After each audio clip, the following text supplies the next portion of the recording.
LB Yadav को सभी पीएससीएल पीड़ित को सुबह का नमस्कार। साथियों, ये है अरुण जेटली और आइसोस टीम के साथ एक मीटिंग का फ़ोटोज़ मैं दिखा रहा हूँ। मैं ये इसलिए दिखा रहा हूँ कि इसके बाद हमने भाजपा के 31 से 35 सांसदों से हम मीटिंग की थी पीएससीएल पेमेंट के लिए।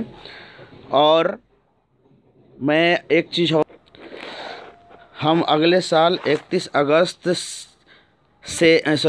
जुलाई से 11 अगस्त तक जब हम जंतर मंतर पे धरना कर रहे थे तो उस समय हमने प्लानिंग किया था कि हर रोज़ कम से कम 2 से 3 सांसदों से मीटिंग करेंगे।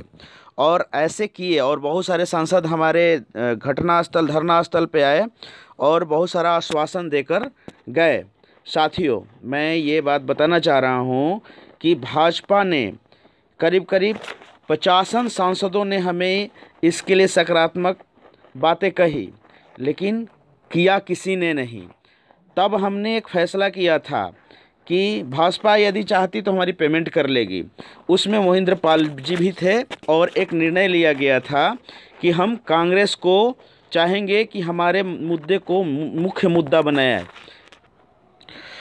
यह कांग्रेस से मिलने की बात ये मोहिंद्र पाल जी के टाइम में ही किया गया था और हमें इसको उसी रास्ते पे चलते हुए आज हमारी बात कांग्रेस सुनना स्टार्ट की है। और यहाँ तक कि अब तो कांग्रेस ने अपना मुख्य मुद्दा बना लिया है, प्रेस कॉन्फ्रेंस कर रही है हमारे इस मुद्दे पे। फिर भी मैं सोच रहा हूँ कि कुछ लोगों को इनमें क्या आपत्ति हो सकती है। हमारा संगठन, मैं दोबारा बता रहा हूँ, किसी व्यक्ति को गाली नहीं देता। फिर भी कुछ लोग मुख्य धारा पीएससीएल की लड़ाई से हटकर केवल और केवल आइसो के अगेंस्ट में आए दिन व्हाट्सएप, फेसबुक सभी पर कुछ लिखे जाते हैं। मैं उन लोगों से निवेदन करूंगा और दोबारा मैं आश्वासन दूंगा कि आपने पार्टी बनाई, आपने छला है, आपने जो अभी 25 तारीख का जो एक बड़ा आंदोलन किया, आपने सभी चिट फंड कंपनियों के लिए किया था। उसमें कितने लोग आपके साथ रहे दूसरे कंपनी का? उसमें केवल और केवल पीएससीएल का 70% लोग थे, 70 से 80%। यानी कि 100 में 80 व्यक्ति पीएससीएल के लोग थे और 20 ही व्यक्ति कहीं दूसरे लोग होंगे। आपने लास्ट में क्या किया? उन लोगों को बुलाकर, पीएससीएल के नाम पर बुलाकर और छलने का काम किया। उन लोगों को लास्ट में आइसो का टोपी उतरवा के और आपने क्या किया कि अपनी एक पार्टी बनाई और उसका टोपी पहनवाया। ये कितना गलत बात है। मैं पूछ रहा हूँ कि मान लिया जाए कि आपका जो पार्टी है वो आपका पार्टी, मान लिया जाए इस लोकसभा में हम सभी लोग आपके पार्टी को हम समर्थन करते हैं, तो क्या केवल पीएससीएल या अन्य चिट फंड कंपनी पर सरकार बना लेंगे? इसके भरोसे नहीं बना पाएंगे, क्योंकि आप जीत नहीं सकते हैं। इसका जीता जागता सबूत है, पंजाब में एक बार एक सांसद को खड़ा किया गया था और मात्र 5000 वोट लाए थे, ओनली 5000। यानी कि 5000 वोट एक गांव का होता है और उसमें एक मुखिया भी नहीं जीत पाता है। ये हालत है हमारी। आप लोग मिल के, आपने तो सबसे पहले आइसो को छोड़ा।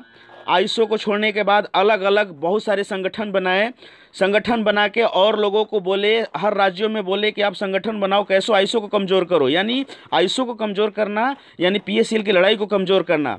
आज एक नया प्रोपेगेंडा लेके आ गए हैं कि हम सभी चिट फंड कंपनियों की लड़ाई लड़ेंगे। आखिर ऐसा क्यों? ये तो हम लोग चले थे केवल पीएससीएल की लड़ाई लड़ने के लिए, अब सभी चिट फंड कंपनी की लड़ाई लड़ने लगे। पीएससीएल की लड़ाई बहुत आगे जा चुका है और अदर कंपनी की लड़ाई शुरू भी नहीं हुआ है। आप सब कंपनियों को एक साथ मिला के घोर माठा कर रहे हैं और हमारी लड़ाई को, हमारी शक्ति को कम करने की कोशिश कर रहे हैं। मैं निवेदन करूंगा कि दोबारा आप व्हाट्सएप, फेसबुक पीएससीएल पीड़ितों के विरोध में कोई व्यक्ति बात डालते हैं तो आपके लिए नुकसानदेह होगा। हाँ, आपने पार्टी बनाई है, जो भी की है, हमें उससे कोई दिक्कत नहीं है। आप आगे बढ़ें, हमें उससे कोई लेना देना भी नहीं है। हम जहाँ तक होगा समर्थन करेंगे। आप उलझाए नहीं लोगों को। आप क्या समझ रहे हैं कि इस लोकसभा में आप प्रधानमंत्री बन के आ जाएंगे?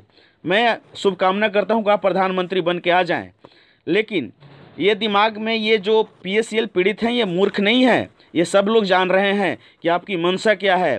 हो भी सकता है आपकी हमारे देश में सबकी आज़ादी है, आप भी आज़ाद हैं, सोचने की आज़ादी है, सोचिए, पार्टी बनाइए, सरकार बनाइए, मैं आपको इसमें सहयोग करूंगा। लेकिन मैं आपसे निवेदन भी करूंगा कि आप आईएसओ को गाली नहीं दे।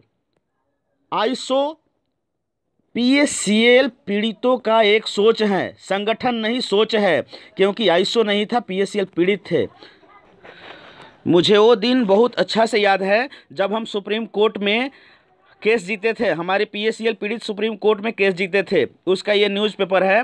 मैं खुशी का दिखाना चाह रहा हूँ कि जब हम उस दिन बिहार लौट के आए थे तो फर्स्ट बार हमें माला डाला गया था। ये एक मैं फ़ोटो दिखा रहा हूँ, मैं इसलिए दिखा रहा हूँ कि मुझ जैसे तुच्छ व्यक्ति को इतना इज्जत मिला था। साथियों, मैं निवेदन करूंगा, जो भी पीएससीएल से पीड़ित हैं वो इस मामले और में फंसे नहीं, लोगों को फंसाया जा रहा है। यह मान लीजिए पार्टी बना भी लिए तो ये अगले साल ये इनकी सरकार नहीं बनने जा रही है कि हमारी पेमेंट दिलवा देंगे। हाँ, भगवान करे कि अपनी सरकार बना ले, मैं इनका शुभकामना कर रहा हूँ। इसलिए मैं निवेदन करूँगा कि आप जो भी पीएससीएल पीड़ित हैं अपने बारे में सही सोचें, कारण कि आपके पास भी सोचने की क्षमता है। मैं बार बार मोहिंद्र पाल जी के साथ वाला आपको फ़ोटो दिखा रहा हूँ। मैं इसलिए दिखा रहा हूँ कि शुरू में मैं लाल बाबू यादव, मुझे बहुत ही दुख था ये संगठन से जब गए थे, लेकिन आज मुझे थोड़ा सा भी दुख नहीं है, क्योंकि ये अभी मेरे नज़र में गलत कर रहे हैं। गलत ये नहीं है कि पार्टी बनाना, गलत ये कर रहे हैं कि लड़ाई को गाली देकर कमज़ोर कर रहे हैं।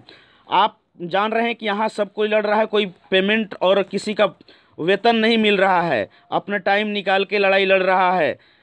फिर भी कोई व्यक्ति यदि उसे गाली देता है या कोई उसे कुछ कहता है तो उसे बहुत ही दुख पहुंचता है। मैं निवेदन दोबारा करूंगा कि जो भी व्यक्ति, जो भी संगठन लड़ाई लड़ रहा है वो अपना लड़ाई लड़े, किसी तीसरे व्यक्ति को गाली न दे। ये फोटोज है सुनंदा मैडम के साथ जब सुप्रीम कोर्ट में हम जीत चुके थे, उस टाइम का एक न्यूज़ का फोटोज़ है। मैं इसलिए दिखा रहा हूँ कि उस टाइम में क्या एकता थी हमारी, हम सब एक थे। आज भी सब एक हैं, लेकिन हमारे बीच से एक व्यक्ति गायब है। आखिर क्यों? हमें लगता है कि क्या ये सभी जो लोग एक हैं, या तो ये मूर्ख हैं, केवल वो तेज हैं, और नहीं तो वो मूर्ख होंगे, ये सब तेज हैं। आप खुद ही डिसाइड करें किसे साथ देना है, किसे नहीं देना है, या सबको साथ देना है, अपनी लड़ाई को उलझाना है।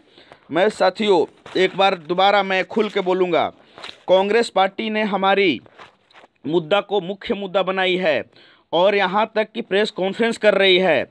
आप ही सोच लीजिए, कोई भी व्यक्ति या पार्टी की अपनी गरिमा होती है, चाहे कोई भी पार्टी हो। क्यों, ये भी नई पार्टी बनाए हैं, इनकी भी एक गरिमा है। मैं बता रहा हूँ कि यदि वो प्रेस कॉन्फ्रेंस कर रही है तो एक बार देखने में क्या जा रहा है। हम लोग तो आज तक ठगे ही जा रहे हैं, एक बार और ठगे जाएंगे, कुछ नहीं करेगी। तो एक बार हमारी संगठन राजस्थान में समर्थन कर रही है कांग्रेस को, और हम खुल के करेंगे। हमें किसी व्यक्ति का, हम जो निर्णय लेते हैं बहुत ही सोच समझ के लेते हैं, और जो निर्णय ले लेते हैं उस निर्णय पर चलते हैं। हमारी संगठन का कोई भी निर्णय एक व्यक्ति नहीं लेता है, हम सभी लोग एक साथ बैठक करके ही कोई निर्णय लेते हैं। साथियों, मैं दोबारा निवेदन करूंगा कि हम सामूहिक निर्णय लिए हैं, कोई एक व्यक्ति यहाँ निर्णय नहीं लिया है। इसीलिए आप लोग यूनाइट हो, एक बार हमें देखना पड़ेगा। साथियों, संगठन का मतलब होता है संघ, मतलब संग अठ अन। इसका मैं शाब्दिक अर्थ थोड़ा बता दूं। स से सभी लोग एक साथ, ग से एक दूसरे के हाथ को गठजोड़ या गठित करते हुए, ठ से मन में दृढ़ प्रतिज्ञा करते हुए ठान लेना, न से न रुकेंगे, न झुकेंगे, न बिकेंगे, जीत कर ही दम लेंगे। यानी मैं इसका एक सारांश बता दूं, जन कल्याण के लिए एक सोच पैदा करो और चलो, चल पड़ो, तब तक चलो जब तक जीत हासिल न हो जाए। जीत पक्का मिलेगा। इस बैनर में कुछ फोटोज हैं, इनमें जो व्यक्ति हैं एक दिन हमें आदर्श मानते थे, आज अपने पर्सनल फ़ायदा के लिए आयुषो को गाली दे रहे हैं। मैं ये निवेदन करूंगा इन व्यक्ति से कि आप पर्सनल फ़ायदा के लिए सोचें, मैं इसके लिए रोकूंगा नहीं, लेकिन आयुषो केवल और केवल PACL की लड़ाई लड़ रहा है। आप इनको गाली देने की कोशिश न करें प्लीज़।